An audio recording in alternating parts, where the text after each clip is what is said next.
ఓం శ్రీ సాయిరామ్. సత్యోపనిషత్ గ్రంథం నుండి కొంత భాగం తెలుసుకుందాం. సాయిరామ్. ప్రశ్న: భగవాన్, నొసటి వ్రాతను తప్పించుకోలేమని, కర్మఫలము ఏనాటికైనా తప్పునది కాదని అంటారా? అందుకే కాబోలు మేము అనేక బాధలకు గురవుతున్నాము. దయతో పరిష్కారాన్ని సూచించండి. బాబా: జీవితంలో ప్రతి చిన్న విషయానికి రియాక్షన్, రీసౌండ్, రిఫ్లెక్షన్లు ఉంటాయని మీరు గమనించాలి. కొందరు ఎవరికీ తెలియకుండా తెలివిగా నటిస్తున్నామనుకుంటున్నారు. కానీ భగవంతుని దృష్టి నుండి దేనిని మీరు దాచలేరు. ఎప్పటికైనా సరే మీ కర్మ ఫలితం తిరిగి మీకు వచ్చి తీరుతుంది. ఇది పరమ సత్యం. మీ కష్టసుఖాలు ఎవరో కారకులు అనుకుంటున్నారు. ఇది చాలా పొరపాటు. మీ సుఖ దుఃఖాలకు మీ చర్యలే కారణం. భగవంతుడు కేవలం సాక్షిభూతుడు. మానవునికి సమస్త సృష్టిని అందించి అనుభవించమన్నాడు.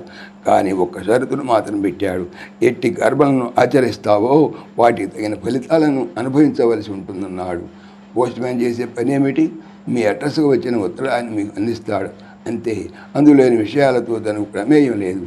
వివాహ పత్రిక అయితే పోస్ట్ మ్యాన్ అభినందించేది లేదు. బెదిరింపు లేక అయితే అతన్ని నిందించేది లేదు. అదేవిధంగా భగవంతుడు కూడా ఒక పోస్ట్ మ్యాన్ వలె మీ కర్మ ఫలితాన్ని మీకు అందిస్తాడు అంతే. అయితే భగవత్ ప్రార్థన వల్ల అన్నింటినీ తట్టుకొని నెట్టుకొని ముందుకు సాగలిగే శక్తిని సంపాదించుకోగలుగుతారు. తీవ్రమైన ఆవేదన, పరితాపము, భగవత్ చింతన కలిగిన భక్తుని కోసం భగవంతుడు తన నియమాన్ని కూడా ఉల్లంఘిస్తాడు. ఉదాహరణకు, శివుడు మార్కండేయునికి మొదట 16 సంవత్సరముల ఆయుష్ నిర్దేశించినప్పటికీ తరువాత అతని భక్తికి మెచ్చి అతన్ని చిరంజీవిగా చేసిన ఉదంతం మీకు తెలిసినదే కదా. మరొక ఉదాహరణ, శిక్షాస్మృతిని అనుసరించి ఒక నేరస్తునికి జైలు శిక్ష పడిందనుకోండి. జైలులో అతని ప్రవర్తన బాగుంటే అతని శిక్ష కొంతవరకు తగ్గే అవకాశం ఉంటుంది.